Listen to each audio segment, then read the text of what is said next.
எபிரேயர் புஸ்தகத்திலே 12ஆம் அதிகாரம் 6ஆம் வசனத்திலே, கர்த்தர் எவனிடத்தில் அன்பு கூறுகிறாரோ அவனை அவர் சிட்சித்து தாம் சேர்த்து கொள்ளுகிற எந்த மகனையும் தண்டிக்கிறார் என்று பிள்ளைகளுக்கு சொல்லுகிறது போல உங்களுக்கு சொல்லி இருக்கிற புத்திமதியை மறந்தீர்கள் என்பதாக எபிரேய ஆசிரியர் கூறுகிறார். இங்கு அவர் சொல்லுகிற முக்கியமான ஒரு காரியம், கர்த்தர் எவனிடத்தில் அன்பு கூறுகிறாரோ அவனை அவர் சிட்சிக்கிறார், தாம் சேர்த்து கொள்ளுகிற எந்த மகனையும் தண்டிக்கிறார் என்று பிள்ளைகளுக்கு சொல்லுகிறது போல உங்களுக்கு சொன்ன புத்திமதி. அது ஒரு முக்கியமான, பிள்ளைகளுக்கு சொல்லிக் கொடுப்பது போல சொல்லிக் கொடுக்கப்பட்ட, அதாவது பிள்ளைகளுக்கு எந்த அளவுக்கு ஸ்பூன் ஃபீடிங் என்று சொல்வார்கள் அல்லவா, அந்த அளவுக்கு சொல்லிக் கொடுக்கப்பட்ட ஒரு புத்திமதி. இது ஒரு முக்கியமான புத்திமதி. பல வேளைகளில் பெரும்பாலான கிறிஸ்தவர்கள் மறந்து போகக்கூடிய புத்திமதி. இங்கே அதைத்தான் எபிரேய ஆசிரியர் சொல்லுகிறார், மறந்தீர்கள். பிள்ளைகளுக்கு சொல்லிக் கொடுத்ததை போல அந்த அளவிற்கு திரும்ப திரும்ப பலமுறை சொல்லி கொடுக்கப்பட்ட, பொறுமையாக நேர்த்தியாக சொல்லிக் கொடுக்கப்பட்ட ஒரு புத்திமதி. என்ன புத்திமதி? கர்த்தர் எவனிடத்தில் அன்பு கூறுகிறாரோ, ஆண்டவர் யாரை அதிகமாக நேசிக்கிறாரோ அவனை ஆண்டவர் சிட்சிக்கிறார். தான் யாரை சேர்த்துக் கொள்ளுகிறாரோ, சேர்த்துக் கொள்ளுகிற எந்த மகனையும், ஆண்டவர் தன்னிடத்தில் சேர்த்துக் கொள்ளுகிற எந்த மகனையும் தண்டிக்கிறார் என்று சொல்லப்பட்ட ஒரு புத்திமதி. ஆண்டவர் சிட்சிக்கிற தேவனாக இருக்கிறார், ஆண்டவர் தண்டிக்கிற தேவனாக இருக்கிறார். இங்கே இரண்டு வார்த்தைகள் பயன்படுத்தப்பட்டிருக்கிறது, சிட்சை மற்றும் தண்டித்தல் என்கின்ற வார்த்தை. இங்கே இந்த சிட்சை என்று சொல்லி வருகின்ற வார்த்தைக்கு கற்றுக் கொடுத்தல், ஒழுங்குபடுத்தல், பயிற்சி கொடுத்தல் என்கின்ற அர்த்தம்தான் அதனுடைய சரியான அர்த்தமாக இருக்கிறது. கற்பித்தல், பயிற்சி கொடுத்தல், அல்லது ஒரு சில காரியங்களை ஒழுங்குபடுத்துவது, இதுதான் இந்த வார்த்தைக்கான அர்த்தம். இங்கே தண்டிக்கிறார் என்று சொல்லப்பட்ட அந்த இடத்திலே வருகின்ற மூல பாஷை, அதனுடைய சரியான பொருள் கசையடி என்கின்ற வார்த்தை வருகிறது. சில ஆங்கில கேஜேவி என்று நினைக்கிறேன், அதிலே கூட சரியான வார்த்தை அடிப்படையிலே அந்த கசையடி என்கின்ற பொருள் வரத்தக்க வார்த்தை தான் பயன்படுத்தப்பட்டிருக்கிறது என்று நினைக்கிறேன். அப்போ கசையடி கொடுக்கிறார் என்கின்ற அர்த்தத்திலே இந்த இடத்துல வருகிறார். கர்த்தர் எவனிடத்தில் அன்பு கூறுகிறாரோ அவனை ஆண்டோர் பயிற்சி கொடுக்கிறார், அல்லது ஒழுங்குபடுத்துகிறார், அல்லது கற்றுக் கொடுக்கிறார். தாம் சேர்த்து கொள்ளுகிற எந்த மகனையும் கசையடி கொடுக்கிறார், அது தண்டிக்கிறார் என்கின்ற அர்த்தத்திலே அது வருகிறது. இது ஒரு முக்கியமான ஒரு புத்திமதி, மறக்க கூடாத, மறந்து போகக்கூடாத, எப்பொழுதும் நினைவில் வைத்திருக்க வேண்டிய ஒரு புத்திமதியாக நாம் இதை அறிந்திருக்க வேண்டியது அவசியமாக இருக்கிறது. இங்கு சிற்சை ஆகட்டும், இந்த இடத்துல சொல்லப்பட்டிருக்கிற கசையடி ஆகட்டும், இதை நாம் எப்படி புரிந்து கொள்ளக்கூடாது என்று சொன்னால், ஏதோ செய்த தவறுக்காக கொடுக்கப்படுவதுதான் சிற்சை, அல்லது இங்கே தண்டிக்கிற என்ற வார்த்தை எழுதப்பட்டிருந்தாலும் அந்த கசையடி என்று எடுத்துக்கொள்ளக்கூடாது. சிற்சை என்பது, அல்லது கசையடி அல்லது தண்டனை என்பது, அல்லது கடினமான ஒரு சிற்சை, எப்படி வேண்டுமானாலும் எடுத்துக்கொள்ளலாம். அது என்பது தவறிலிருந்து திருத்துவதற்காகவும் பயன்படுத்தப்படும், மட்டுமல்ல நாம் வளர்வதற்கு தேவையாகவும் பயன்படுத்தப்படும். நான் விளக்கப்படுத்துறேன். அப்போ எப்பொழுதுமே இது ஏதோ ஒரு தவறு செய்துவிட்ட அதற்குரிய தண்டனை தான் சிற்சை, அது என்கின்ற ஒற்றை அர்த்தத்திலே நாம் புரிந்து கொள்ளக்கூடாது. சரி, இந்த ஆண்டவர் ஏன் சிட்சிக்கிறார் அல்லது தண்டிக்கிறார், அல்லது அதனுடைய ஒரிஜினல் அர்த்தப்படி கசையடி கொடுக்கிறார் என்று சொன்னால், அது ஒரு அன்பின் அடையாளம்.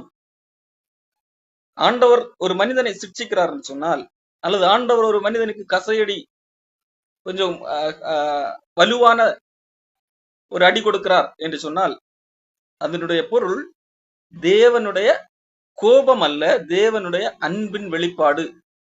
அதைத்தான் எபிரேயர் புத்தகத்தில் நாம் வாசிக்கிறோம். 9ஆம் வசனம் 8ல இருந்து படிக்கிறேன்.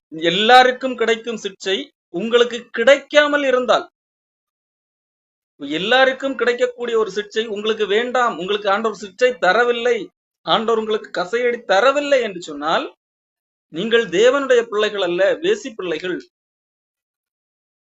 அப்போ அங்கே அன்பு இல்லை, ஆண்டவர் கண்டுகொள்ளாமல் விடுகிறார் என்று சொன்னால்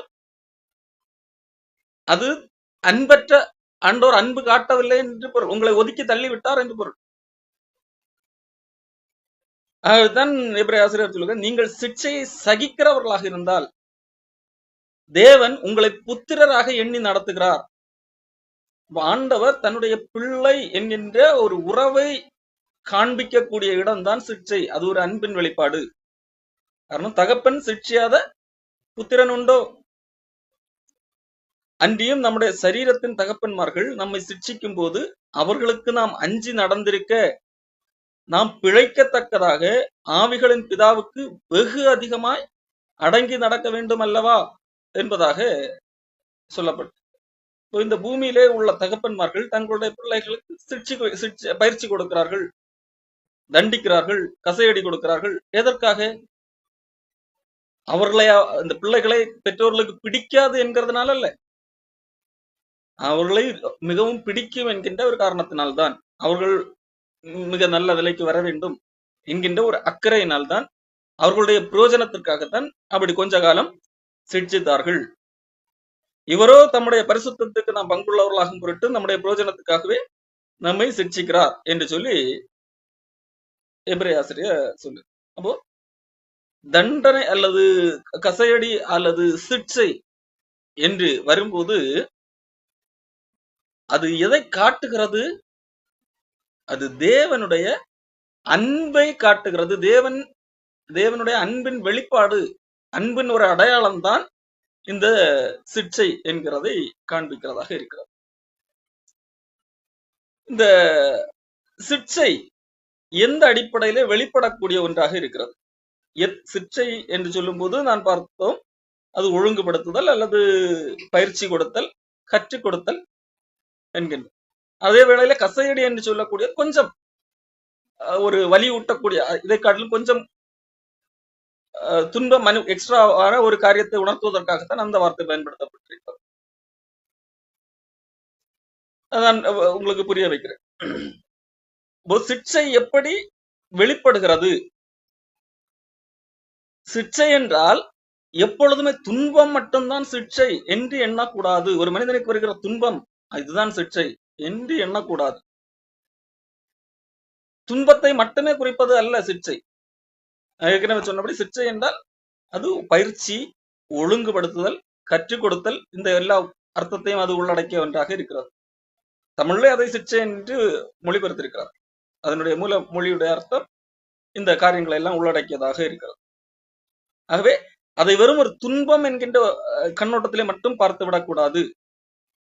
ஆண்டவர் எப்படியெல்லாம் நம்மை ஒழுங்குபடுத்துகிறார், அல்லது ஆண்டவர் எப்படியெல்லாம் நம்மை சரிபடுத்துகிறார், சிக்ஷிக்கிறார் என்று பார்க்கும்போது, ஆண்டவர் தன்னுடைய வார்த்தையின் மூலமாக ஆண்டவர் சிக்ஷிக்கிறவராக இருக்கிறார். 2 தீமோத்தேயின் புஸ்தகத்திலே 3ஆம் அதிகாரம் அதனுடைய 16ஆம் வசனத்திலே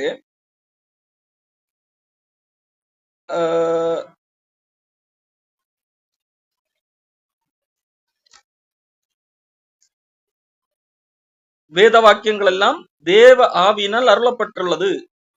தேவனுடைய மனுஷன் தேர்ந்தவனாகவும் எந்த நற்கிரியும் செய்ய தகுதியுள்ளவனாகவும் இருக்கும்படியாக எவைகள் வேத வசனங்கள், வேத வாக்கியங்கள் உபதேசத்துக்கும் கடிந்து கொள்ளுதலுக்கும் சீர்திருத்தலுக்கும் நீதியை படிப்பித்தலுக்கும் பிரயோஜனம் உள்ளவர்களாக இருக்கிறது.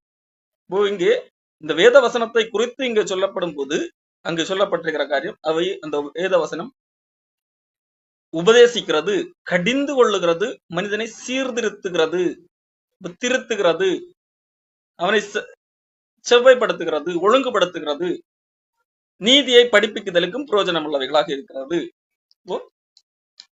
இது இந்த சிக்ஷை என்கின்ற வார்த்தையோடு ஒத்து போகின்ற ஒரு காரியம். அப்போ இங்கே எதை கொண்டு ஆண்டவர் சிட்சிக்கிறார்? வேத வாக்கியங்கள். எதற்காக? மனிதன் எந்த நற்கிரியையும் செய்ய தகுதியுள்ளவனாக இருக்கும்படியாக. ஒரு மனிதன் எந்த நற்கிரியையும் செய்ய தகுதியுள்ளவனாக மாறத்தக்கதாக, நற்கிரியை செய்வதற்கென்று ஒரு தகுதி, அந்த தகுதியுடையவனாக மாறத்தக்கதாக, தேர்ந்தவனாக மாறத்தக்கதாக ஆண்டவர் சிட்சிக்கிறார். எப்படி சிட்சிக்கிறார்? வேத வசனங்களை, வேத வாக்கியங்களை கொண்டு சிட்சிக்கிறார். வேத வாக்கியங்கள் கொண்டு ஆண்டவர் கடிந்து பேசுகிறார். வேத வாக்கியங்களை கொண்டு நம்மை உணர்த்துவிக்கிறார். வேத வாக்கியங்களை கொண்டு நமக்கு பயிற்சி கொடுக்கிறார், நம்மை சோதிக்க வைக்கிறார். ஆண்டவருடைய வார்த்தையை கொண்டு ஆண்டவர் செயல்படுகிறவராக காணப்படுகிறார். ஆண்டவருடைய வார்த்தை என்ன செய்கிறது? மனிதனை பயிற்சி கொடுக்கிறது. வேதாகமத்திலே கூட நாம் பார்க்க முடியும். இயேசு கிறிஸ்து இதே ஒரு காரியத்தை தன்னுடைய சீடர்களிடத்திலே சொல்லுகிறார். யோவான் 15ஆம் அதிகாரத்திலே 1ஆம் வசனத்திலிருந்து இயேசு கிறிஸ்து சொல்லுகிற காரியம், நான் மெய்யான திராட்சை செடி, என் பிதா திராட்சை தோட்டக்காரர். என்னில் கனி கொடாதிருக்கிற கொடியதுவோ, என்னிலே கனி கொடாதிருக்கிறவைகள், அதாவது தேவனற்றவர்கள், கனி கொடாதிருக்கிறவர்கள், அதை அவர் அறுத்து போடுகிறார். அது அழிக்கப்பட்டு விடுகிறது. அதுக்கும் தேவனுக்கும் தொடர்பில்லை, துண்டிக்கப்படுகிறது. ஆனால் கனி கொடுக்கிற கொடியதுவோ, ஒரு கொடி கனி கொடுக்கக்கூடிய ஒன்றாக இருக்கிறது. அப்ப அந்த கனி கொடுக்கக்கூடிய கொடி என்பது தேவனோடு இணைக்கப்பட்டிருக்கிறது. கனி கொடாதிருக்கிறது, துண்டிக்கப்பட்டது, அது அழிக்கப்படுகிறது, நரகத்துக்குரியது. ஆனால் ஒரு கொடி தேவனோடு இணைக்கப்பட்டிருக்கிறது, செடியோடு இணைக்கப்பட்டிருக்கிறது, அது கனி கொடுக்கக்கூடிய ஒன்றாக இருக்கிறது. அது என்ன செய்யப்படுகிறது? அதிக கனிகளை கொடுக்கும்படி அதை சுத்தம் பண்ணுகிறார். இங்க சுத்தம் பண்ணுகிறார் என்கின்ற வார்த்தை அதை ஒழுங்குபடுத்துகிறார், அல்லது அதை மேலும் மேலும் கனி கொடுக்கத்தக்கதாக பயிற்சி கொடுக்கிறார் என்கிற அர்த்தத்திலே தான் நாம் விளங்கிக் கொள்ள வேண்டும். காரணம், செடியை அல்லது கொடியை சுத்தம் பண்ணுதல் என்பது நமக்கு தெரியும். அதனுடைய சின்ன சின்ன நிறைய இலைகள் வளர்ந்திருக்கும். அதிலே சும்மா தேவையில்லாத இலைகள் எல்லாம் அல்லது தேவையில்லாமல் சில கொப்புகள் எல்லாம் விட்டு போகும். அதையெல்லாம் கட் பண்ணி அதை ஒழுங்குபடுத்துவது, அதைத்தான் இங்கே சுத்தம் பண்ணுகிறது என்கின்ற வார்த்தை பயன்படுத்தி இயேசு கிறிஸ்து இங்கே சொல்லுகிறார். அப்போ ஆண்டவர் இங்கே யாரை சுத்தம் பண்ணுகிறார்? யாருக்கு அந்த சிக்ஷையை கொடுக்கிறார்? கனி கொடாதவர்களுக்கு அல்ல, கனி கொடுக்கிறவர்களுக்கு. கனி கொடுக்கிறவர்களுக்கு ஆண்டவர் எப்படி சிக்ஷிக்கிறார்? அது அடுத்த வசனத்திலே சொல்லப்பட்டிருக்கிறது. நான் உங்களுக்கு சொன்ன உபதேசத்தினாலே நீங்கள் இப்பொழுதே சுத்தமாக இருக்கிறீர்கள். எப்படி ஆண்டவர் சுத்தப்படுத்துகிறார்? உபதேசத்தினாலே, நான் சொன்ன உபதேசத்தினாலே நீங்கள் சுத்தமாக இருக்கு. அப்போ கொடியிலிடத்திலே காணப்படுகிற எல்லா தேவையற்ற பார்ட்டிகளையும் அகற்றி அதை சுத்தப்படுத்த, அதை பயிற்சி கொடுக்க ஆண்டவருடைய உபதேசத்தினூடாக செயல்படுகிறார். வேத வசனத்தினூடாக ஆண்டவர் பயிற்சி கொடுக்கிறவராக இருக்கிறார். தேவனுடைய வார்த்தை பயிற்சி கொடுத்துக்கிறது. வசனம் என்ன செய்கிறது? ஒரு மனிதனுடைய இருதயத்தை குத்தக்கூடிய ஒன்றாகவும் மாறுகிறது. சில வேதாகமத்திலே நாம் படிக்கும் போது பேதுரு பிரசங்கித்த போது மக்களுடைய இருதயங்கள் குத்தப்பட்டது என்று சொல்லி வாசிக்கிறோம். அப்போ வசனத்தின் மூலமாக ஆண்டவர் சீர்படுத்துகிறார் அல்லது பயிற்சி கொடுக்கிறார், சிக்ஷிக்கிறார். அடுத்ததாக பரிசுத்த ஆவியினுடைய உணர்த்துதல். ஆண்டவர் இயேசு கிறிஸ்து இதைத்தான் சொன்னார், நான் போன பிறகு வேறொரு தேற்றாளன் வருவார், சுயமாக பேசாமல் என்னிடத்திலிருந்து எடுத்து பேசுவார் என்பதாக சொல்லப்படும். சகல சத்தியத்துக்குள்ளாகவும் உங்களை நடத்துவார், கண்டித்துணர்த்துவார் என்று சொல்லப்பட்டிருக்கிறார். அப்போ பரிசுத்த ஆவியானவர் நமக்குள்ளாக இருந்து நம்மை உணர்த்தி நம்மை சரிபடுத்துகிறவராக இருக்கிறார். நம்மை சிக்ஷிக்கிறவராக அல்லது பயிற்சி கொடுக்கிறவர், நம்மை ஒழுங்குபடுத்துகிறவராக காணப்படுகிறார். அடுத்ததாக மனிதர்கள் மூலமாகவும் ஆண்டவர் இந்த காரியத்தை செய்கிறார். ஒரு போதகர், அது பெற்றோர், நலம் விரும்பிகள், யார் மூலமாக? ஒரு தேவை உள்ள போது ஒரு தேவனை அறியாதவர்கள் மூலமாக கூட ஆண்டவர் இதை செய்ய முடியும். காரணம், ஒருமுறை ஆபிரகாமை சிட்சித்து அல்லது கடிந்து பேசினது யார் என்றால் தேவனை அறியாத ஒரு ராஜா பார்வோன். நீ எகிப்திலிருந்து திரும்பி போ என்று சொல்ல வைத்தார் ஆண்டவர். ஆபிரகாம் அந்த வார்த்தையை கேட்டுதான் திரும்பி போனார். மாறாக ஆண்டவர் நேரடியாக பேசின போது எகிப்திலிருந்து திரும்பி போகவில்லை. ஆண்டவர் நேரடியாக அந்த காலத்திலே ஆபிரகாமோடு பேசவில்லை. ஆண்டவரை அறியாத பார்வோன் என்கின்ற ராஜா, எகிப்து ராஜா பேசின போதுதான் ஆபிரகாம் திரும்பி போனார். பிலேயாம் தேவனுடைய இஸ்ரவேல் ஜனங்களை சபிக்கும்படியாக போகும்போது கழுதை பேசுகிறது. கழுதை மூலமாக கூட ஆண்டவர் பேசுவார். மனிதர்கள் மூலமாக ஆண்டவர் செயல்படுகிறவராக இருக்கிறார். வேதாகமத்திலே பார்க்கும்போது கூட கலாத்தியர் புஸ்தகத்திலே பவுலப்போசன் எழுதுகிறார், பேதுருவை நான் முகமுகமாக எதிர்த்தேன் என்பதாக. காரணம், பேதுரு ஒரு தவறு செய்கிறார். அவ்வளவு நேரம் எல்லாரும் எந்தவித பேதமும் இல்லாமல் எல்லாரோட சரிசமமாக உட்கார்ந்து உணவருந்தி கொண்டிருந்த பேதுரு யூதர்கள் பார்க்க வந்தார்கள் என்கிறதை கேள்விப்பட்டு யூதர்களுக்கு முன்பாக விலகினார். மற்ற யூதர்களைப் போல பேதுருவும் ஒரு மாயம் பண்ணினான். யூதர் அல்லாதவர்களை விட்டு பிரிந்தான். அங்கு ஒரு பேதம் காணப்பட்டது. அதை பவுல் கண்டிக்கிறார். நேரடியாக முகமுகமாக எதிர்க்கப்படுகிறது. தவறு சிட்சிக்கப்படுகிறது. எல்லாருக்கு முன்பாகவும் எல்லா மக்களுக்கு முன்பாகவும் பேதுருவை பவுல் எதிர்க்கிறார். எப்படி இருக்கும்? அவமானமாக இருந்திருக்கு. அப்படிதானே? அப்போ மனிதர்கள் மூலமாக ஆண்டவர் இந்த சிட்சிக்க கூடிய காரியங்களையும் ஆண்டவர் செய்கிறவராக இருக்கிறார். ஆண்டவர் பவுலை கொண்டு சொல்லும் போது கொரிந்து புஸ்தகத்திலே ஒரு மனிதன் காணப்படுகிறான். அந்த சபைக்குள்ளாக ஒரு பெரிய தவறு நடக்கிறது. ஒருவன் தகப்பனுடைய மனைவியை வைத்துக் கொண்டிருக்கிறான். அதை அந்த சபை மக்கள் யாருமே கண்டுகொள்ளவில்லை. அதை குறித்து எந்த விதமான ஒழுங்குமுறையும் பின்பற்றப்படவில்லை என்கிறதை பவுல் கேள்விப்பட்டு அவர்களை கடிந்து கொள்ளுகிறார். கடிந்து கொண்டு அவனுக்கு என்னது சிட்சிக்கப்படுவதற்காக அவனை சபைக்கு புறம்பாக்கும்படியாக சொல்லுகிறார். சாத்தானுக்கு ஒப்பு கொடுக்கிறேன் என்பதாக சொல்லுகிறார். அப்போ மேலும் பவுல் 1 தீமோத்தேயு 1:2 இதே காரியத்தை சொல்லுகிறார். இமினேயும் அலெக்சாந்தரும் அப்படிப்பட்டவர்கள், அவர்கள் தூஷியாதபடி சிட்சிக்கப்பட அவர்களை சாத்தானிடத்தில் ஒப்பு கொடுத்தேன். சிட்சிப்பதற்காக சாத்தானிடத்தில் ஒப்பு கொடுத்தேன் என்றால் வேறு ஒன்றுமல்ல, ஒன்றாக கூடி வருகிற அந்த சபையிலிருந்து விலக்கி வைத்தல், இந்த கூட்டத்தை விட்டு வெளியேற்றுதல்.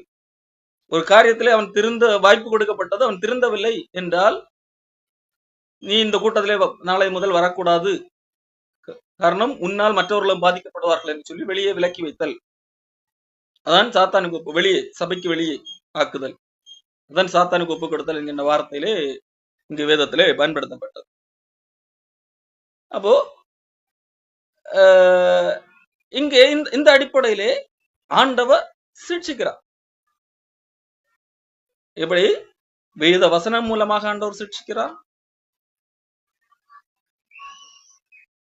பரிசுத்த ஆவியானவர் மூலமாக சிட்சிக்கிறார் என்று சொன்னால் ஏற்கனவே சொன்னது போல ஒழுங்குபடுத்துதல் அல்லது பயிற்சி கொடுத்தல் அல்லது கற்றுக் கொடுத்தல் என்கின்ற அர்த்தம் உடையதாக இருக்கிறது. பரிசுத்த ஆவியானவர் மூலமாக சிட்சிக்கிறார். மனிதர்கள் மூலமாக, அவர்கள் தேவ மனிதர்களாக இருக்கலாம். தேவன் ஒரு சில வேளைகளிலே தேவனை அறியாதவர்களை கொண்டும் ஆண்டவர் பயன்படுத்துவார். அடுத்ததாக சில சூழ்நிலைகள் மூலமாக, சில பிரச்சனைகள் மூலமாகவும் ஆண்டவர் என்ன செய்கிறார்? சிட்சிக்கிறார். யோனா ஆண்டவருடைய வார்த்தையை மீறி ஆண்டவர் எங்கே போக சொன்னாரோ அதற்கு எதிர் திசையாக போகிறார். நினிவேக்கு போக சொன்னார், தர்சீசுக்கு போகிறார். அங்கே ஆண்டவர் சூழ்நிலையை பயன்படுத்துகிறார். கடல் பொங்குகிறது. அந்த கப்பல்ல பயணித்தவர்களும் சீட்டு போட்டு அவரை கப்பலை விட்டு கீழே தூக்கி போடுகிறார்கள், மீன் விழுங்குகிறது. இது எல்லாமே ஆண்டவர் சூழ்நிலையை வைத்து காரியம் செய்கிறார். சூழ்நிலையை கொண்டு ஆண்டவர் என்ன செய்ய முடியும்? ஒரு மனிதனை பயிற்சிவிக்க முடியும், அல்லது சிக்ஷிக்க முடியும், அல்லது தண்டிக்க முடியும். யோபுடைய வாழ்க்கையிலே ஆண்டவர் சிக்ஷிக்கிறார். துன்பம், பாடுகள், அவனுக்கு இழப்புகள், சரீரத்திலே நோய், பருக்கள், மனைவியுடைய இகழ்ச்சி பேச்சு, நண்பர்களுடைய இகழ்ச்சி பேச்சுக்கள், இப்படிப்பட்டவைகளூடாக யோபு நடந்து போகிறார். அதுவும் ஒரு சிக்ஷை.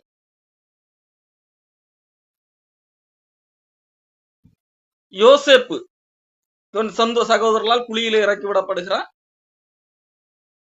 அடுத்தது பின்பதாக விற்கப்படுகிறார். அதன் பிறகு சிறையிலே காணப்படுகிறார். இப்படி பல்வேறு விதமான சூழ்நிலைகள், இந்த சூழ்நிலைகள் வழியாக ஆண்டவர் சிக்ஷிக்க முடியும். இந்த சிக்ஷை அல்லது துன்பம் என்று சொல்லும் போது, அல்லது இந்த துன்பம் அல்லது துன்பம் அல்ல, தண்டிக்கிறது என்று சொல்லும் போது அந்த இடத்துல பயன்படுத்தப்பட்ட வார்த்தை கசையடி. இந்த கசையடி என்கிறது ஒரு பெருந்துன்பம். சிக்ஷை என்கிறதற்கு ஒழுங்குபடுத்துதல், கற்பித்தல், பயிற்சி கொடுத்தல் என்கின்ற வார்த்தைகள் என்கின்ற அர்த்தமுடையது. கசையடு என்கிறது துன்பப்படுத்துதல், தண்டித்தல் என்கின்ற அர்த்தம் உடையதாக இருக்கிறது கசையடி. இது ஏன் ஆண்டவர் இதை செய்கிறார் என்று சொன்னால், இதை ஒரு மனிதன் பாவத்திலிருந்து திருந்த வேண்டும் என்கிறதற்காக மட்டுமல்ல. அந்த சிக்ஷை அல்லது இந்த கசையடி ஏதோ பாவிகளுக்கு கொடுக்கப்படுவது மட்டுமல்ல. இது எந்தெந்த காரியங்களுக்காக சிக்ஷை கொடுக்கப்படுகிறது? ஒன்று, திருந்துவதற்காகவும் சிக்ஷை பயன்படுத்தப்படுகிறது. உதாரணத்திற்கு நோவாவை திருப்புவதற்காகத்தான் ஆண்டவர் அந்த சிக்ஷை அல்லது அந்த கசையடி போன்ற அல்லது தண்டனை போன்ற அனுபவம் அதனுடையாக ஆண்டவர் வழி நடத்தினார். ஆனால் நீங்கள் யோபுவை பார்க்கும்போது, யோபுவை குறித்து ஏற்கனவே ஆண்டவர் சாட்சி கொடுக்கிறார். இவன் உத்தமனும் சன்மார்க்கனுமாக இருக்கிறான். அப்ப அவன் யோனா என்ன செய்கிறான்? தவறு செய்கிறான். அந்த தவறிலிருந்து திரும்ப வேண்டும். இந்த பக்கம் போக சொன்னால் அந்த பக்கம் போகிறான். அதிலிருந்து திருப்ப வேண்டும் என்கிறதற்காக அவனுக்கு ஒரு தண்டனை. அதே வேளையில யோபு என்ன தவறு செய்தான்? யோபுவை குறித்து ஆண்டவர் சொல்கிறார், இவன் உத்தமனும் சன்மார்க்கனுமாக இருக்கிறான். அதே யோபு சொல்லுகிறான், தேவன் தண்டிக்கிற மனுஷன் பாக்கியவான் என்று சொல்லி. இப்படி தண்டிக்கப்பட்டுகிற அந்த யோபு அந்த தண்டிக்கப்படுவதற்கு முன்பதாக தேவனால் என்ன சாட்சி பெற்றான்? இவன் உத்தமனும் சன்மார்க்கனும். உத்தமனும் சன்மார்க்கனும் எதற்கு தண்டிக்கப்பட வேண்டும் என்கிற கேள்வி வருகிறது. ஆகவே அல்லது சிக்ஷை அல்லது தண்டனைக்கு அந்த கசையடி என்கிற வார்த்தை தவறு செய்தவர்களுக்கு மட்டுமே வேதாகம் பிரயோகப்படுத்தவில்லை. தவறு செய்தவர்களை திருத்துவதற்காகவும் சிக்ஷை அல்லது இந்த கசையடி பயன்படுத்தப்படுகிறது. அதே வேளையிலே தவறு செய்யாதவர்கள் அவர்களுடைய வாழ்க்கையிலும் இந்த சிக்ஷை என்கின்ற இந்த வார்த்தை பயன்படுத்தப்படுகிறது. ஒன்று, இந்த திருத்துவதற்கான காரியம் தாவீது தன்னுடைய வாழ்க்கையிலே தவறிழைக்கிறார். தாவீதுடைய வாழ்க்கையில நாம் பார்க்கும்போது தாவீது என்ன சொல்லுகிறான் தெரியுமா? சங்கீதம் 144:1 அவன் பாடலாக எழுதி வைத்த காரியம், என் கைகளை போருக்கும் என் விரல்களை யுத்தத்திற்கும் படிப்பிக்கிற என் கண்மலையாகிய கர்த்தருக்கு ஸ்தோத்திரம் என்பதாக சொல்லுகிறார். தாவீதை ஆண்டவர் பயிற்சி கொடுத்ததாக இங்கே தாவீது பாடுகிறார். இப்படி தேவனால் பயிற்சி பெற்ற தாவீது அதன் பிறகு அரசனாகி தன் எந்த நோக்கத்திற்காக அரசனானோ அதை மறந்து பால்கனியிலே உலாத்தி கொண்டிருக்கும் போது அடுத்த வீட்டு பெண்ணை எடுத்துக்கொள்ளுகிறான். நாத்தான் மூலமாக சிட்சிக்கப்படுகிறான், அல்லது அவன் சரிபடுத்தப்படுகிறான், ஒழுங்குபடுத்தப்படுகிறான், கண்டிக்கப்படுகிறான். அத்தோடு நின்றதா என்று கேட்டால் இல்லை. சிக்ஷையோடு அல்லது அந்த நாத்தான் மூலமாக ஒழுங்குபடுத்துகிற செயலோடு நிற்கவில்லை. மாறாக அங்கே ஆண்டவர் ஒரு பெரிய தண்டனையும் சேர்த்தே கொடுக்கிறார். அந்த பாவத்தின் விளைவுகளையும் அங்கே சொல்லுகிறார். நீ இப்படி செய்தாய், அடுத்து உன்னுடைய எதிர்காலம் இப்படி இருக்கும். நீ அகத்திலே செய்ததை வெளியரங்கமாக நான் பண்ணுவேன் என்பதாக ஆண்டவர் அங்கே சொல்லுகிறதை பார்க்க முடியும்.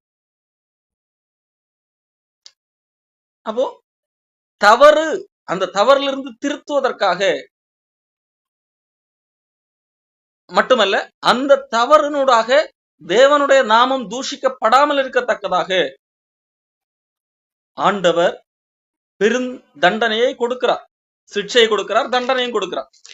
தவறிலிருந்து திருந்த வேண்டும், அது மற்றவர்களுக்கு பாடமாக அமைய வேண்டும். இதனூடாக ஆண்டவர் யாரும் என்ன செய்து விடக்கூடாது, தூஷித்து விடக்கூடாது என்கிறதற்காக இந்த காரியத்தை செய்கிறதை நாம் பார்க்க முடியும். 2 சாமுவேல் புஸ்தகத்திலே 12ஆம் அதிகாரம் நாத்தான் தாவீதிடத்திலே பேசுகிறான். என்ன பேசுகிறான்? ஒரு கதை சொல்லி பேசுகிறான். நீயே அந்த மனுஷன் என்று சொல்லி பேசுகிறான். 10ஆம் வசனத்திலே நாத்தான் சொல்லுகிறான், நீ என்னை அசட்டை பண்ணி ஏத்தியனாகி உரியாவின் மனைவியை உனக்கு மனைவியாக எடுத்துக்கொண்டபடியால் பட்டயம் என்றைக்கும் உன் வீட்டை விட்டு விலகாதிருக்கும். கர்த்தர் சொல்லுகிறது என்னவென்றால், இதோ நான் உன் வீட்டில் பொல்லாப்பை உண்மையில் எழும்ப பண்ணி உன் கண்கள் பார்க்க உன் ஸ்திரீகளை எடுத்து உன் அடுத்தவனுக்கு கொடுப்பேன். இந்த சூரியனுடைய வெளிச்சத்திலே உன் ஸ்திரீகளோட சயனிப்பான். நீ ஒளிப்படத்தில் செய்த அதே நான் இந்த காரியத்தை எல்லாருக்கும் முன்பாகவும் செய்வேன் என்பதாக சொல்லுகிறார். சொல்லிவிட்டு அதனுடைய காரணத்தை ஆண்டவர் சொல்லுகிறார். 14ஆம் வசனம், ஆனாலும் இந்த காரியத்தினாலே கர்த்தருடைய சத்துருக்கள் தூஷிக்க நீ காரணமாக இருந்தபடியினால் உனக்கு பிறந்த பிள்ளை நிச்சயமாக சாகும் என்று சொல்லி நாத்தான் தீர்க்கதரிசி தாவீதுக்கு சொல்லி, ஏன் ஆண்டவர் தாவீதுக்கு இவ்வளவு தண்டனை கொடுக்கவன் சிக்ஷிக்கும் போதே அவன் உணர்ந்து விட்டான். அப்படித்தானே? அப்புறம் ஏன் இவ்வளவு தண்டனை என்றால், சத்துருக்கள், தேவனுடைய சத்துருக்கள் கடவுளை தூஷிப்பதற்காக காரணமாகி விட்டான் இந்த தாவீது. ஆகவே தூஷிப்பதற்கு இடமாகாதபடிக்கு அவன் தேவனுடைய பிள்ளையாக இருந்தாலும் அவனுக்கும் செய்ததற்கு ஆண்டவர் சரியான தீர்ப்பு கொடுத்து விட்டார் என்கிறதை வைத்து ஆண்டவரை யாரும் இழிவுபடுத்தி விடக்கூடாது என்கிறதுக்காக ஆண்டவர் அந்த காரியத்தை செய்கிறார். இதே காரியத்தை நாம் அப்போஸ்தலர் பவுலுடைய வாழ்க்கையிலும் நாம் காண முடியும். அந்த அடிப்படையில் தான் பவுல் என்ன செய்கிறார், தீர்ப்பு செய்கிறார். அவனை இம்னேயும் அலெக்சாந்தரும் என்ன செய்கிறார், சிட்சிக்கப்பட அவர்களை சாத்தான் இடத்துல ஒப்புக் கொடுத்து, எதற்காக? தூஷியாதபடி, தூஷணம் ஏற்படாதபடிக்காக சிட்சை என்கிறதாக பவுல் சொல்லுகிறார். அப்போ ஆண்டவருடைய நாமம் தூஷிக்கப்படாதபடி அவர் செய்த தவறை உணர்ந்து திருத்திக் கொள்வதற்கு ஏதுவாக ஆண்டவர் சிட்சையை பயன்படுத்துகிறார், கசையடியையும் ஆண்டவர் பயன்படுத்துகிறார். சிட்சை மட்டுமல்ல, சில வேளைகளில் கசையடியும் பயன்படுத்துகிறார். சிட்சை என்று சொல்லும் போது கொஞ்சம் அது மேலோட்டமாக பயிற்சியாக இருக்கலாம். ஆனால் கசையடி என்று சொல்லும் போது அது வலிமிகுந்த ஒன்றாக காணப்படும். கொரிந்தியர் புஸ்தகத்திலே பவுல அப்போஸ்தலன் சொல்லும் போது, கர்த்தருடைய ராப்போசனத்தை அபாத்திரமாய் புசித்தவர்கள், அன்பற்ற தன்மையோடு அதை ஒரு சடங்காக கருதி புசித்தவர்கள், முதல்ல வந்தவன் முந்தி சாப்பிடுகிறான், ஏழைகள் குறித்து கரிசனை இல்லாமல் காணப்பட்டவர்கள் இருந்தார்கள். அந்த காரியத்தை குறித்து பவுல் எழுதும்போது என்ன சொல்லுகிறார், இது நிமித்தம் உங்களில் அநேகர் பலவீனரும் வியாதி உள்ளவர்களுமாய் இருக்கிறார்கள், அநேகர்கள் நித்திரையும் அடைந்திருக்கிறார்கள் என்பதாக சொல்லுகிறார். நம்மை நாமே நிதானித்து அறிந்தால் நாம் நியாயம் தீர்க்கப்பட மாட்டோம். நாம் நியாயத்திற்கப்படும் போது உலகத்தோட தண்டனைக்குள்ளாகாதபடிக்கு கர்த்தராலே சிட்சிக்கப்படுகிறோம் என்பதாக இங்கே பவுல் எழுதுகிறார். அப்போ இந்த உலகத்தோட கூட இந்த உலகத்துக்கு ஒரு தண்டனை தீர்ப்பு இருக்கிறது, தண்டிக்கக்கூடிய ஒரு நாள் இருக்கிறது. அந்த நாளில் அவர்களோடு கூட நாம் போகாதபடி, அந்த நாளில் நாம் தண்டனை பெற்றுக் கொள்ளாதபடிக்கு இந்த பூமியிலே நம்மை ஆண்டவர் சிட்சிக்கிறார், நம்மை பயிற்சி கொடுக்கிறார், அல்லது தண்டிக்கிறார், அல்லது கசையடி கொடுக்கிறார், நம்மை திருத்துகிறார் என்கிறதாக இங்கே பவுல் அப்போஸ்தலன் சொல்லுகிறார். இங்கே சிக்ஷையானாலும் சரி, கசையடி ஆனாலும் சரி, முதலாவது நோக்கம் எது? திருத்துதல். முக்கிய நோக்கம் திருத்துதலை தவிர பழி வாங்குவது அல்ல. ஆண்டவருக்கு பழி வாங்குவது நோக்கம் அல்ல. இவன் எனக்கு விரோதமாக இவ்வளவு பாவம் செய்து விட்டான், இவன் எப்படியாவது காரி பண்ண வேண்டும் என்கிறது ஆண்டவருடைய நோக்கம் அல்ல. ஒரே நோக்கம் திருத்துதல். ஆகவே தான் பவுல் அப்போஸ்தலன் 2 கொரிந்தியர் புஸ்தகத்திலே 2ஆம் அதிகாரத்திலே முதலாவது ஒருத்தருக்கு தீர்ப்பு கொடுத்தான் அல்லவா? 1 கொரிந்தியர் புஸ்தகத்திலே ஒருத்தருக்கு தீர்ப்பு கொடுக்கிறான் அல்லவா? அவனை புறம்பாக்குங்கள் அல்லது சாத்தானுக்கு ஒப்பு கொடுக்கிறேன் என்பதாக தீர்ப்பு கொடுக்கிறான் அல்லவா? அந்த மனிதனை குறித்து பவுல் அப்போஸ்தலன் 2 கொரிந்தியர் புஸ்தகத்திலே எழுதுகிறார். என்ன எழுதுகிறார்? 6ஆம் வசனம், அப்படிப்பட்டவனுக்கு அநேகரால் உண்டான இந்த தண்டனையே போதும். இவ்வளவு நாட்கள் அவனை ஒதுக்கி வைத்தீர்கள் அல்லவா? அது போதும், அவனை மறுபடியும் சேர்த்துக் கொள்ளுங்கள் என்பதாக சொல்லுகிறார். 2 கொரிந்தியர் 2ஆம் அதிகாரம் 5 படிக்கிறேன். துக்கம் உண்டாக்குனவன், அந்த பாவத்தை செய்தவன், விபச்சாரத்திலே ஈடுபட்டவன், எனக்கு மாத்திரமல்ல உங்கள் எல்லாருக்கும் துக்கம் உண்டாக்கினான். நான் உங்கள் எல்லார் மேலும் அதிக பாரம் சுமத்தாதபடிக்கு இதை சொல்லுகிறேன். அப்படிப்பட்டவனுக்கு அநேகரால் உண்டான இந்த தண்டனை போதும். அவனை ஒதுக்கி வைத்தது, சாத்தானுக்கு ஒப்புக் கொடுக்கிறேன் என்று சொல்லி சபையை விட்டு வெளியே வைத்தீர்கள் அல்லவா? அது போதும். இப்பொழுது அவன் அதை புரிந்து கொண்டான், தான் செய்த தவறு என்பதை புரிந்து கொண்டான். ஆகவே அந்த தண்டனை போதும். நோக்கம் அதுதான், அவன் திருந்த வேண்டும் என்பது. அவன் இப்பொழுது திரிந்து விட்டான். ஆதலால் அவன் அதிக துக்கத்திலே அமிழ்ந்து போகாதபடிக்கு நீங்கள் அவனுக்கு மன்னித்து ஆறுதல் செய்ய வேண்டும். அந்தபடி உங்கள் அன்பை அவனுக்கு காண்பிக்கும்படி உங்களுக்கு வேண்டுதல் செய்கிறேன் என்பதாக இங்கே பவுல் அப்போஸ்தலன் சொல்லுகிறார். அப்போ ஆண்டவர் நேரடியாக செய்தாலும் சரி, மனிதர்களை கொண்டு செய்தாலும் சரி, சூழ்நிலைகளை கொண்டு செய்தாலும் சரி, திருத்துவதற்காக ஆண்டவர் எதை பயன்படுத்துகிறார்? சிட்சையை பயன்படுத்துகிறார் அல்லது கசையடியை பயன்படுத்துகிறார். இது ஒன்று. திருத்துவதற்கு என்று சொன்னால் நாம் ஏதோ ஒரு தவறு செய்திருக்கிறோம், அதிலிருந்து திருந்துவதற்காக, நாம் உணர்வடைந்து திருந்துவதற்காக. இது எந்தெந்த விதங்களில் செய்கிறார்? ஒன்று வசனத்தின் மூலமாக செய்கிறார், பரிசுத்த ஆவியானவர் மூலமாக செய்கிறார், மனிதர்களை கொண்டு செய்கிறார், சூழ்நிலைகளை கொண்டு செய்கிறார். சூழ்நிலைகள் என்கின்ற துன்பங்கள், பிரச்சனைகள் இதெல்லாம் இருக்கு. மனிதர்களை கொண்டு பேசுவதன் மூலமாக செய்கிறார். இதே மாதிரி ஒரு பவுல் மூலமாக இப்படிப்பட்ட சபைக்கு புறம்பாக்குதல் போன்ற காரியங்கள் மூலமாக செய்கிறார். எக்ஸ்போஸ் பண்ணுகிறார். இப்படிப்பட்ட திருந்தவில்லை, சொல் பேச்சு கேட்கவில்லை என்றால் ஆண்டவர் என்ன செய்கிறார்? எக்ஸ்போஸ் பண்ணுகிறார். அந்தபடியும் ஆண்டவர் நோக்கம் என்னதுதான்? திருந்துதல். அது மட்டுமே. 2வது சிட்சை என்பது வளர்ச்சிக்காக ஆண்டவர் சிட்சிக்கிறார்.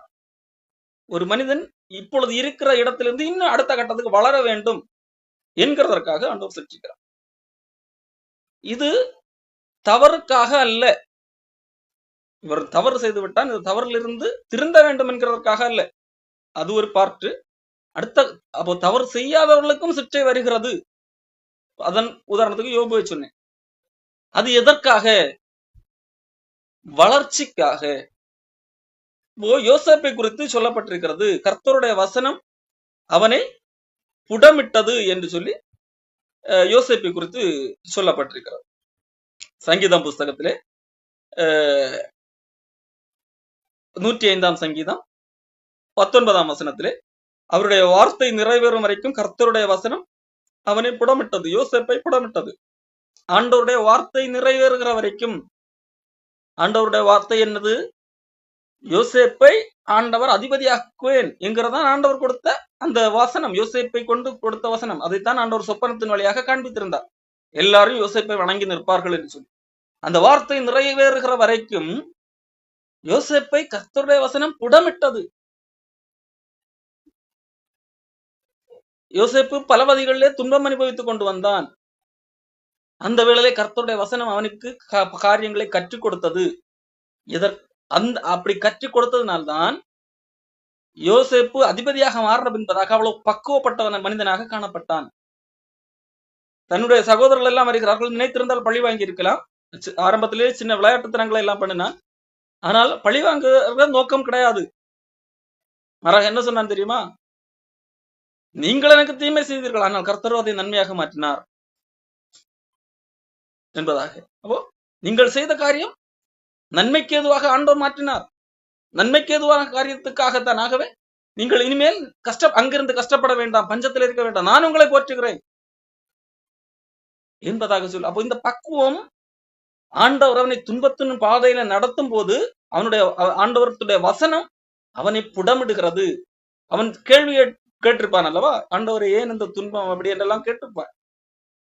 எந்த தவறும் செய்யவில்லையே, ஆண்டவர் எனக்கு காட்டின சொப்பனத்தை தானே நான் பகிர்ந்து கொண்டேன், அதற்கு எனக்கு இவ்வளவு துன்பமா? போத்திபாரின் வீட்டிலே நான் நியாயமாகத்தானே நடந்து கொண்டேன், அதற்கு எனக்கு சிறையா என்றெல்லாம் கேள்வி கேட்டிருப்பான் தானே உள்ளுக்குள்ளே.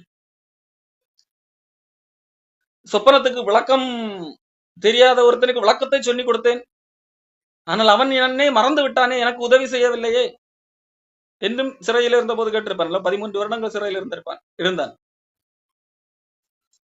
ஆனால் அதன் பிறகு ஒரு நாள் அதிபதியாக காணப்படுகிறான். அவ்வளவு நாட்கள் அந்த துன்பத்தினூடாக போகும்போது அவன் கேட்ட கேள்விக்கெல்லாம் ஆண்டவருடைய வசனம் அவனுக்கு பதில் சொல்லி அவனை புடமிட்டிருக்கிறது. ஆகவே தான் பக்குவப்பட்டவனாக காணப்படுகிறான். தாவீது கோலியாத்துக்கு முன்பாக நிற்கும் முன்பதாக சவுல் கோலியாத்துக்கு முன்பாக தாவீதை அனுப்ப வேண்டும். தாவீது வந்து சொல்கிறான், நான் போகிறேன் என்று சொல்லி. எந்த நம்பிக்கையில அனுப்புவது? ஒரு சின்ன பையன் வந்து கேட்கிறான், நான் அவனை வீழ்த்துகிறேன் என்பதாக. எந்த நம்பிக்கையில அனுப்புவது? அதுக்கு தாவீது சொன்ன பதில், நான் என்ன செய்திருக்கிறேன்? எனக்கு ஆல்ரெடி எக்ஸ்பீரியன்ஸ் இருக்கிறது. என்ன எக்ஸ்பீரியன்ஸ்?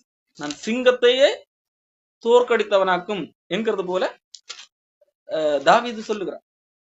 அப்போ தாவீது இங்கே போர்க்களத்திலே போரிடுவதற்கு முன்பதாக ஆடு மேய்க்கிற இடத்திலே சிங்கத்தால் ஆபத்து வந்திருக்கிறது.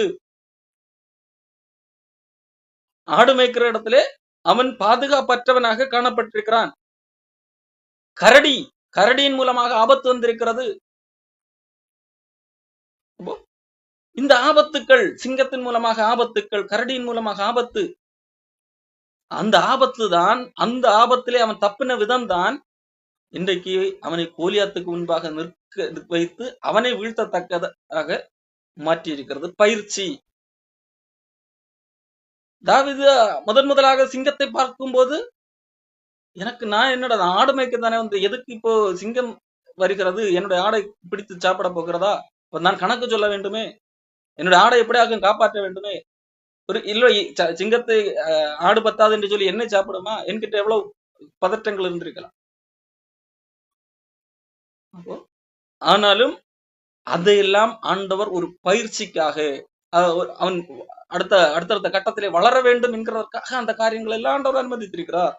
அதைத்தான் தாவீது சொல்லுகிறான், என் கை, சங்கீதம் 144:1, என் கைகளை போருக்கும் என் விரல்களை யுத்தத்திற்கும் படிப்பிக்கிற என் கண்மலையாகிய கர்த்தருக்கு ஸ்தோத்திரம். அப்போ ஆண்டவர் படிப்பிக்கிறார் என்று சொன்னால் கற்று சிக்ஷிக்கிறார் என்கிற அந்த வார்த்தை படிப்பிக்கிறதும் கற்றுக் கொடுத்தல், பயிற்சி கொடுத்தல். எப்படி இருக்கிறது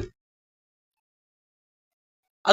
அந்த பயிற்சி எப்படி இருக்கும்? பயிற்சியினூடாக போகும்போது ஒருவேளை கடினமாக இருக்கும், ஆனால் அதனால் பிரயோஜனம் இருக்கிறது, அது நோக்கம் இருக்கிறது. என்ன? அடுத்த கட்ட வளர்ச்சி என்கிறதாக காணப்படுகிறது. அப்போ சிக்ஷை அல்லது தண்டிப்பு அல்லது அந்த கசையடி என்கின்ற ஒரு காரியம் திருத்துவதற்காக மட்டுமல்ல, ஒரு இடத்திலிருந்து அடுத்த கட்டத்திற்கு வளர்வதற்காகவும் வளர்ச்சிக்கான சிக்ஷையாக காணப்படுகிறது. பவுல் தன்னுடைய நிருபத்திலே ஒரு காரியத்தை எழுது, எனக்கு ஆண்டவர் அதிக வெளிப்பாடுகளை கொடுத்திருக்கிறார், அது நிமித்தம் நான் என்னை உயர்த்தி விடக் கூடாது, எனக்குள்ளாக நான் பெருமைப்பட்டு விடக்கூடாது என்கிறதற்காக எனக்கு சாத்தானால் ஒரு முள் கொடுக்கப்பட்டிருக்கிறது என்பதாக.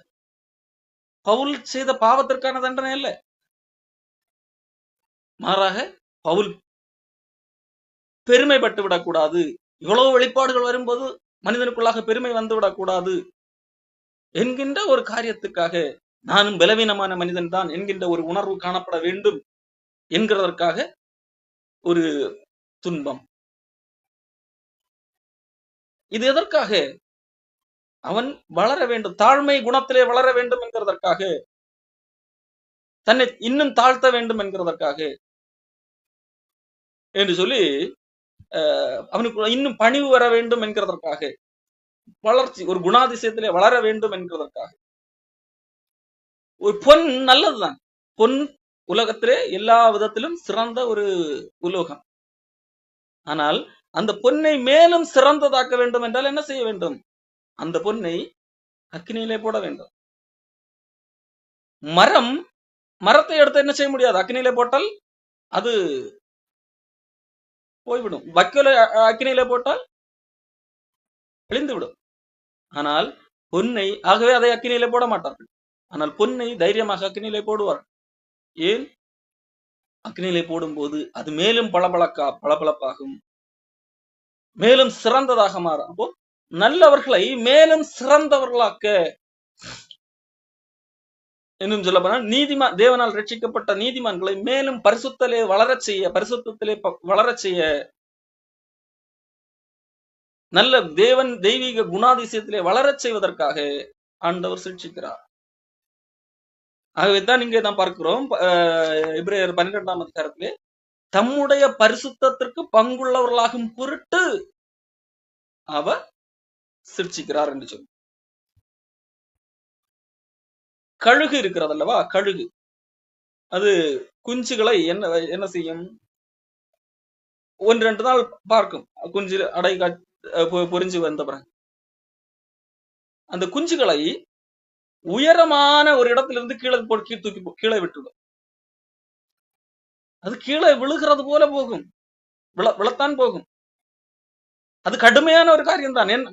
அதுக்கு முன்பதாக அது இதுவரைக்கும் பறந்தது கூட கிடையாது, அது பறக்க முடியும் என்று தெரியவும் செய்யாது. அப்படியே போனால் கீழே போய் மண்ணிலையோ பாறையில விழுந்து சாக வேண்டியதுதான். ஆனால் கழுகு அதை செய்யும். ஏன்? அப்படி செய்தால்தான் அது பறக்கும். சிலர் தன்னுடைய பிள்ளைகளுக்கு சின்ன வயதிலே நீச்சல் கற்றுக் கொடுக்க வேண்டும் என்று விரும்புகிறவர்கள் என்ன செய்வார்கள்? பிள்ளைகளை தூக்கி தண்ணீரில் போவார்கள். அது அந்த பிள்ளைக்கு கடினமாக மூச்சு முட்டுகிறது போல எல்லாம் தோன்றும். ஆனால் என்ன செய்ய மாட்டார்கள், சாக எல்லாம் விட மாட்டார்கள். அப்படியே போடும்போது அது கையை போட்டு அடித்து, காலை போட்டு அடித்து, நேரத்திலே கஷ்டமாகத்தான் இருக்கும்.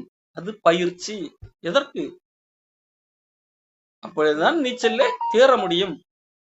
ஒலிம்பிக் போட்டிகள், இது போன்ற போட்டிகளுக்கு போகிறவர்கள், அதற்கென்று பயிற்சியாளர்கள் இருப்பார்கள் அல்லவா, அவர்கள் கொடுக்கிற அந்த பயிற்சியெல்லாம் பார்க்கும்போது ஒரு பெரும் துன்பம் அனுபவிப்பது போலத்தான் இருக்கும். வேலைக்கு விரும்பின உணவை சாப்பிட முடியாது. அவர்கள் எதை பரிந்துரைக்கிறார்களோ அந்த நேரத்தில் அவ்வளவுதான் சாப்பிட முடியும். தாகம் எடுத்தாலும் அந்த பயிற்சியாளர் கொடுக்கிற அந்த லிமிட்டுக்கு மேல் தண்ணீர் கொடுக்க முடியாது. பயிற்சியாளர் சொல்லிக் கொடுக்கிறதற்கு மாறாக ஏதாகிலும் அது சரியாக வரவில்லை என்று சொன்னால் பயிற்சியாளர் கோபப்பட்டால் ஒருவேளை அடி கிடைக்கும். இது மட்டும் விளையாட்டு சார்ந்த காரியங்களே மட்டுமல்ல, இராணுவத்திலே போனாலும் அப்படித்தான். இராணுவ பயிற்சி எவ்வளவு கடினமாக இருக்கும். தெரிந்துதான் போகிறார்கள் அந்த பயிற்சிக்கு. இராணுவ பயிற்சி ஆகட்டும் அல்லது விளையாட்டு பயிற்சி, இப்படி போனால் இந்த பயிற்சியிலே போனால் துன்பம்தான், கடினமாகத்தான் இருக்கும் என்று தெரிந்துதான் போகிறார்கள். ஏன் தெரிந்து போகிறார்கள்? காரணம் இது நம்முடைய வளர்ச்சிக்கானது. நம்முடைய நாட்டை பாதுகாப்புவதற்கு மக்களுக்கானது, அல்லது நம்மை அடுத்த கட்டத்திற்கு நம்முடைய பொருளாதாரத்தை உயர்த்துவதற்கு எதுவானது, ஏதோ ஒரு அந்த வளர்ச்சியை குறிக்கோளாக வைத்ததனால்தான் அதை அந்த நேரத்திலே அது எவ்வளவோ கொடுமையான துன்பமாக இருந்தாலும் அதை ஏற்றுக்கொள்ளுகிறார்கள். அவர்கள் தவறு செய்ததனால் அங்கே அடி வாங்கவில்லை, அல்லது அந்த கொடுமை துன்பத்தை அனுபவிக்கவில்லை. மாறாக வளர்ச்சி அடைய வேண்டும் என்கின்ற நோக்கத்திற்காக அந்த துன்புறுத்தல்களை அல்லது அந்த பயிற்சியை அவர்கள் ஏற்றுக்கொள்ளுகிறவர்களாக காணப்படுகிறார்கள். அப்போ இந்த சிக்ஷை நல்லது. ஏன் நல்லது? அந்த சிக்ஷை நம்மை வளர வைக்கிறது. எதை? பரிசுத்தத்திலே வளர வைக்கிறது. தேவனுடைய பரிசுத்தத்திலே நாம் பங்குள்ளவர்களாகும்படியாக வைக்கிறது. நம்முடைய வேதாகமத்திலே சொல்லப்பட்டிருக்கிறது, நாம் பொறுமை பெருகும்படியாக ஆண்டவர் என்ன செய்கிறாரா? நமக்கு ஒரு மனிதன் பொறுமை அடைய வேண்டும் என்றால் ஆண்டவர் உபத்திரவத்தை கொடுக்கிறார் என்பதாக ரோமர் 5ஆம் அதிகாரத்திலே சொல்லப்பட்டிருக்கிறது. நம்முடைய குணாதிசயங்கள் தேவனை போல மாற வேண்டும் என்கிறதற்காக இந்த பயிற்சியாகட்டும், பயிற்சி சிக்ஷையாகட்டும் அல்லது கசையடியாகட்டும் கொடுக்கப்படுகிறது. தேவனை அதிகமாக சார வைக்கிறது, சார்ந்து கொள்ள வைக்கிறது. லகுவாக உள்ள எல்லாம் லகுவாக இருக்கிற பட்சத்திலே நாம் தனியாக நடப்போம், நமக்கு யாரு எந்த இதுவும் தேவையில்லை. ஆனால் கடினமான சூழலிலே தான் ஆண்டவர் கூட இருக்க வேண்டும், ஆண்டவரிடத்தில் இன்னும் நெருங்க வேண்டும் என்கின்ற அந்த உணர்வு மனிதனுக்கு பல வேளைகளில் ஏற்படக்கூடியவற்றாக இருக்கிறது. ஜெபம் அதிகரிக்கிறது, வேத வாசியம், தேவனை தேடுகின்ற உணர்வு அதிகரிக்கின்ற ஒன்றாக காணப்படுகிறது. இது ஆகவே இந்த சிக்ஷை நல்லதாக காணப்படுகிறது. அடுத்ததாக சிக்ஷை இன்னும் என்ன செய்கிறது? நீதியின் கனியாகிய சமாதான பலனை உண்டாக்குகின்ற ஒன்றாக இருக்கிறது. எபிரேயர் 12ஆம் அதிகாரத்திலே சொல்லப்பட்டிருக்கிறது. இப்பொழுது துக்கமாக தோன்றும், சிக்ஷை அனுபவிக்கும் போது துக்கமாக தோன்றும். ஒரு விளையாட்டு வீரன் அப்பொழுதுதான் ஒரு பயிற்சிக்காக செல்லுகிறார் மாஸ்டர் இடத்திலே. அவர் பெண்டு நிமிர்த்துகிறார், அப்பொழுது அவனுக்கு துக்கமாக தோன்றும். ஆனால் அதுக்கான ஒரு பலன் ஒரு நாள் வரும் அல்லவா, வெற்றி என்கின்ற ஒன்று. அப்பொழுது அவனுக்கு மிகுந்த மகிழ்ச்சியாக இருக்கு. ஒருவேளை இந்த பயிற்சி கொடுக்கின்ற அந்த காலகட்டத்திலே ஒருவேளை அந்த நேரத்தில் ஒருவேளை துக்கமாக இருந்தால் கூட, அந்த துக்கத்து நிமித்தம் ஏதாகலும் பயிற்சியாளரை குறித்து ஏதாகலும் தவறாக நினைத்திருந்தால் கூட, அந்த வெற்றியை பார்க்கும்போது அந்த பயிற்சியாளருக்கு மிகுந்த நன்றி உள்ளவனாக, பயிற்சியாளன் மீது மிகுந்த அன்புள்ளவனாக அவன் மாறுகிறானாக. அப்போ அது காரணம் என்ன? அது பலன் கொடுக்கக்கூடிய ஒன்றாக இருக்கிறது. ஆண்டவர் கொடுக்கிற பயிற்சி அல்லது ஆண்டவர் கொடுக்கிற கசையடி என்பதும் அப்படித்தான் என்ன செய்கிறது? தற்காலத்திலே சந்தோஷமாய் காணப்படாமல் துக்கமாய் கண்டாலும் பிற்காலத்தில் அதில் பழகினவர்களுக்கு, அந்த பயிற்சியினூடாக பழகி வந்தவர்களுக்கு, பயிற்சி வேண்டாம் என்று சொல்லி போனவர்களுக்கு அல்ல, பயிற்சியினூடாக கடந்து வந்தவர்களுக்கு, பழகினவர்களுக்கு அல்லது அந்த கசையடியின் பாதையிலே வந்தவர்களுக்கு அது நீதியாகிய சமாதான பலனை தரும். சமாதானமான ஒரு பலன், அது அழிவுக்கான பலன் அல்ல, சமாதான பலன், தேவனிடத்திலிருந்து வருகிற சமாதான பலன் ஒரு நாள் கிடைக்கும். ஆகவே சிக்ஷை அவசியம் என்று சொல்லி ஆண்டவர் எபிரேய ஆசிரியர் மூலமாக நமக்கு சொல்லுகிறார்.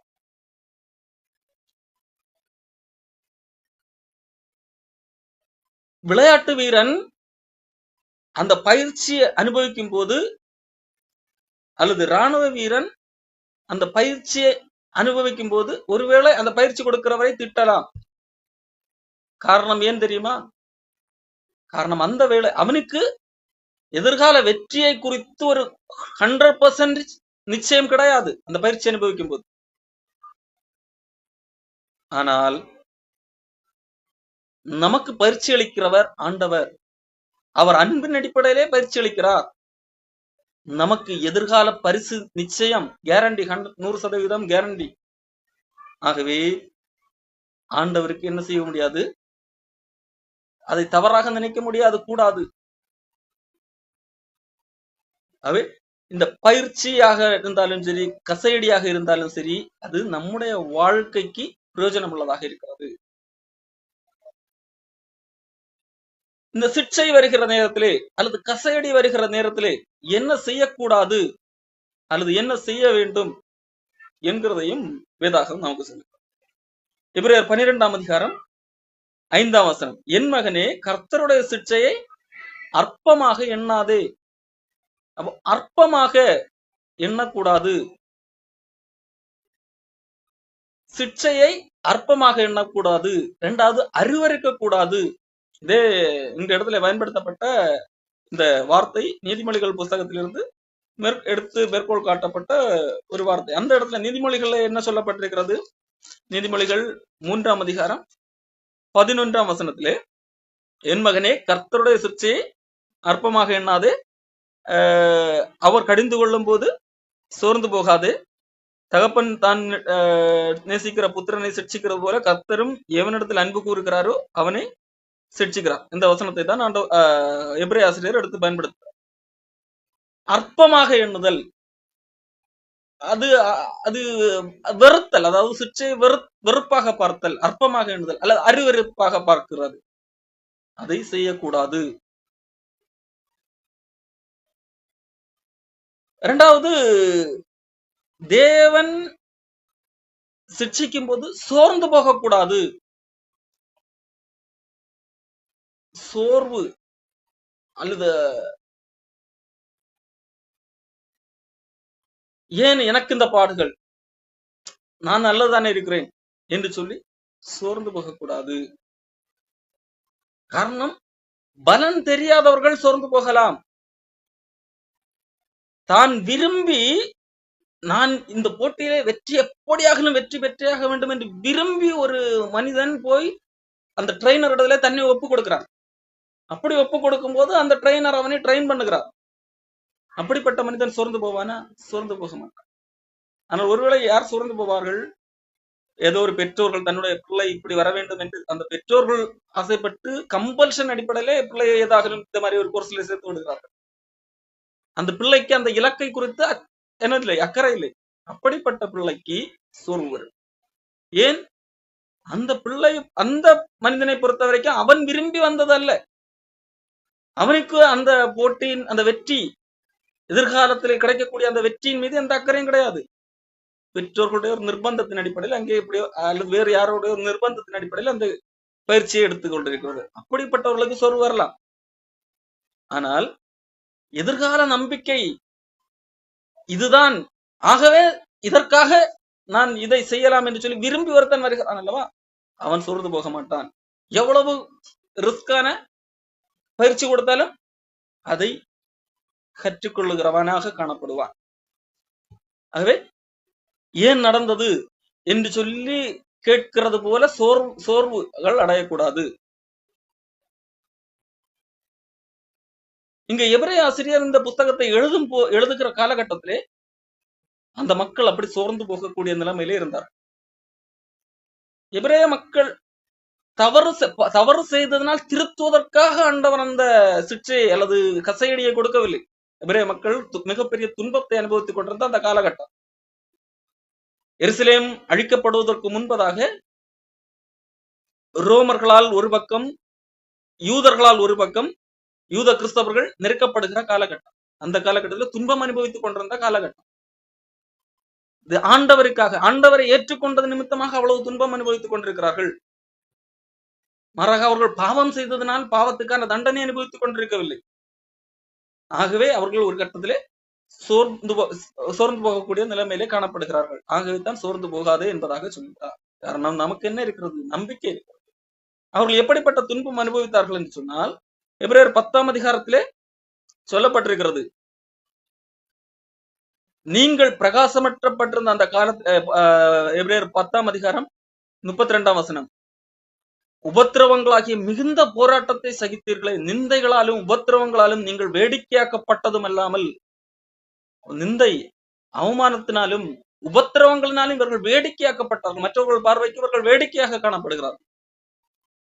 அப்படி நடத்தப்பட்டவர்களுக்கு பங்காளிகளும் ஆனீர்கள். நான் கட்டப்பட்டிருக்கையில் நீங்கள் என்னை குறித்து பரிதவிப்பதுமின்றி பரலோகத்தில் அதிக மேன்மையின் நிலையுள்ளதுமான சுதந்திரம் உங்களுக்கு உண்டென்று அறிந்து உங்கள் ஆஸ்திகளை சந்தோஷமாய் கொள்ளையிட கொடுத்தீர்கள். தங்களுடைய ஆஸ்திகளை தேவனுக்காக விட்டுக் கொடுத்தார்கள். அப்படிப்பட்ட மக்களை பார்த்துதான் இங்கே எபிரேய ஆசிரியர் பேசிக் கொண்டிருக்கிறார். இப்போ இவர்கள் மிகுந்த துக்கத்தை ஆல்ரெடி ஏற்கனவே மிகுந்த துன்பத்தை அனுபவித்துக் கொண்டிருக்கிறார்கள் தேவனுக்காக. ஆனால் பல அப்படி அனுபவித்துக் கொண்டே ஒரு கட்டத்திலே வந்து என்ன செய்கிறார்கள்? சோர்வு வருகிறது. இதிலே சில கள்ளப்போதர்கள் வந்து குழப்பிக் கொண்டிருக்கிறார்கள். நீங்கள் போன இடம் சரியில்லை, ஆகவே தான் துன்பம். எங்களிடத்தில் வந்தீர்கள், துன்பம் கிடையாது என்று சொல்லி கிறிஸ்தவம் அப்படி வாக்கு கொடுக்கவில்லை. இங்கு இருந்தால் துன்பமே இல்லாத சூழ்நிலை ஒரு நாள் வரும் என்றெல்லாம் வரும். ஆனால் ஆண்டவர் வரும்போது வரும் என்றுதான் சொல்லுகிறார்கள்.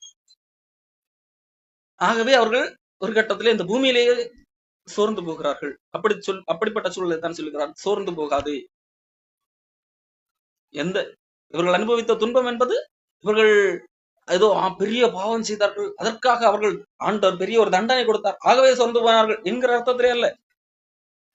அவர்கள் ஆண்டவருக்காக துன்பம் அனுபவிக்கிறார்கள். அதைத்தான் இங்கே சிற்றை என்று சொல்லி எபிரேய ஆசிரியர் பேசுகிறார். ஆகவேதான் இந்த எபிரேயர் 12ஆம் அதிகாரத்திலே இந்த சிற்றையை குறித்து பேசுவதற்கு முன்பதாக இயேசு கிறிஸ்துவின் பாடுகளை ஒப்பிடுகிறார். இயேசு கிறிஸ்து இப்படித்தான் பாடுபட்டார். அந்த அளவுக்கு இயேசு கிறிஸ்து பாடுபட்ட அளவிற்கு பாவத்திற்கு எதிராக நீங்கள் ரத்தம் சிந்துகிற அளவுக்கு பாடுபடவில்லை அல்லவா? ஆகவே ரத்தம் சிந்துகிற அளவிற்கு, அல்லது ரத்தம் சிந்துதல் என்று சொன்னா உயிர் போகிற அளவிற்கு வந்தாலும் என்னது சகிக்க வேண்டும். காரணம் ஏன் சகிக்க வேண்டும்? இயேசு கிறிஸ்து அதைத்தான் செய்தார் என்று சொல்லி சொல்லுகிறார். அவர் 12:2 தமக்கு முன் வைத்திருந்த சந்தோஷத்தின் பொருட்டு, நமக்கு முன்பாக ஒரு சந்தோஷம் இருக்கிறது, அதை பொருட்டு இந்த பூமியில உள்ள அவமானத்தை எண்ணாமல் சிலுவையை சகித்து தேவனுடைய சிங்காசனத்தின் வலது வாரத்திலே வீற்றிருக்கிறார். ஆகையால் நீங்கள் இளைப்புள்ளவர்களாய் சோர்ந்து போய் உங்கள் ஆத்துமாக்களில் சோர்ந்து போகாதபடிக்கு தமக்கு விரோதமாக விபரீதங்களால் தமக்கு விரோதமான பாவிகளால் செய்யப்பட்ட இவ்விதமான விபரீதங்களை சகித்த அவரை நினைத்துக் கொள்ளுங்கள். அந்த அளவிற்கு இயேசு கிறிஸ்து அனுபவித்தது போல அவர் பாவத்திற்கு எதிராக ரத்தம் சிந்தினார் அல்லவா? அதை போல நீங்கள் ரத்தம் சிந்தவில்லையே என்று சொல்லிவிட்டுதான் எழுதுகிறார், என் மகனே கர்த்தருடைய சிட்சையை அற்பமாக எண்ணாது சோர்ந்து போகாது. ஆகவே எபிரேய மக்கள் அவர்கள் ஏதோ பாவம் செய்தார்கள், அதற்காக அவர்கள் ஆண்டவர் பெரிய தண்டனை கொடுத்தார். அதைத்தான் இங்கே எபிரேய ஆசிரியர் ஆண்டவர் சிட்சிக்கிறார், தண்டிக்கிறார் என்று எழுதுகிறார் என்று புரிந்து கொள்ளக்கூடாது. பாவத்திலிருந்து நாம் செய்கிற தவறுகளிலிருந்து திருத்துவதற்காகவும் ஆண்டவர் சிட்சிக்கிறார். அதே வேளையிலே நாம் அடுத்தடுத்த கட்டத்துக்கு வளர்வதற்காக இயேசு கிறிஸ்துவின் அந்த பாடுகளுக்கு பங்காளியாகி அந்த அளவிற்கு பாடு வந்தாலும் நாம் விசுவாசத்திலே உறுதியாக நிற்கிறோம் என்று சொல்லி நம்முடைய விசுவாசத்தை வளர்த்துவதற்காக சிக்ஷைகள் அனுமதிக்கப்படலாம், கசையடிகள் அனுமதிக்கப்படலாம். ஆகவே சோர்ந்து போகக்கூடாது. அடுத்ததாக சிக்ஷையை வெறுக்கக்கூடாது, சோர்ந்து போகக்கூடாது. ஏன் எப்படி என்றெல்லாம் சோர்ந்து போகக்கூடாது. அடுத்ததாக மனம் திரும்ப அவசியம் இருந்தால் மனம் திரும்ப வேண்டும். காரணம் ஏற்கனவே நான் சொன்னது போல சிக்ஷை என்கிறது 2 காரியங்களுக்காக, ஒன்று திருத்துவதற்காக, இன்னொன்று வளர்ச்சிக்காக. ஒருவேளை திருத்துவதற்காக இருக்கும் என்றால் அந்த எந்த காரியங்களில நாம் திருந்த வேண்டும், அதை திருத்திக் கொள்ள வேண்டும், நாம் மனம் திரும்ப வேண்டியது அவசியமாக இருக்கிறது. கொரிந்தியர் புத்தகத்திலே பவுல் முதலாவது ஒருத்தனுக்கு தண்டனை கொடுக்கிறார். அவன் அடுத்த நிருபத்தில் எழுதும் போது அவன் மனம் திரும்பினவனாக காணப்படுகிறான். அடுத்ததாக விசுவாசத்தோடு காத்திருக்க, இந்த சிக்ஷை அல்லது கசையடி இதிலே விசுவாசத்தோடு காத்திருக்க வேண்டும். என்ன விசுவாசம்? எதிர்கால நம்பிக்கையை குறித்த ஒரு விசுவாசம். சிக்ஷைக்கான பலன் உண்டு என்கிறதற்கான விசுவாசம். தாவீதுக்கு பலன் கிடைத்ததா? அவன் போருக்கும் இதுக்கெல்லாம் ஆண்டவர் பயிற்றுவித்தார். அதன் அடிப்படையில ஒரு நாள் ராஜாவாக மாறினார். யோசேப்பு ஆண்டவருடைய வசனம் அவனை புடமிட்டது, ஒரு நாள் அதிபதியாக காணும். அதே போல இந்த பூமியிலே நாம் வாழுகின்ற காலத்திலே ஆண்டவர் நம்மை புடமிடுகிறார், சிக்ஷிக்கிறார், கசையடி கொடுக்கிறார். ஆனால் ஒரு நாள் நீதியின் பலனாகிய சமாதான பலன் நிச்சயம்.